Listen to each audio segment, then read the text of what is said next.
అది చంద్రబాబు నాయుడు ప్రభుత్వంలో ఏర్పాటైన తర్వాత కలిసిన, వైఎస్ఆర్సీపీ ప్రభుత్వంలో ఉన్నప్పుడు కలిసిన, లేక ఇంకెవరు ప్రభుత్వంలో ఉన్నప్పుడు కలిసిన, ఈవెన్ బీజేపీ గవర్నమెంట్ ప్రభుత్వంలో ఉన్నప్పుడు కలిసిన కూడా అది తప్పే అని చెప్తున్నాం. హిందుత్వవాదిగా, బీజేపీ నేతగా అది తప్పనే చెప్తున్నాను. ఆ తప్పుకు పాల్పడినటువంటి వ్యక్తిని, తప్పు జరిగిందని తెలిసింది, నువ్వు ఎప్పుడు చెప్పాలి, ఎక్కడ చెప్పాలి అనేటువంటిది పక్కన పెట్టండి.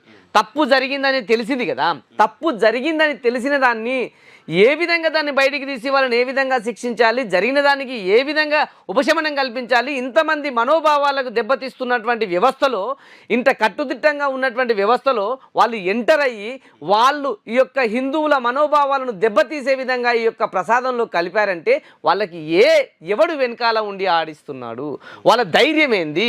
అంటే హిందువుల మనోభావాలను దెబ్బతీయడానికే దాన్ని కలిపారా, లేక వాళ్ళ లాభాల కోసం కలిపారా, ఎవరికైనా లంచాలు ఇవ్వడానికి కలిపారా, అక్కడ ఉన్నటువంటి వ్యవస్థలో జరిగింది ఏంటనేటువంటిది ఎలికి తీయాల్సిన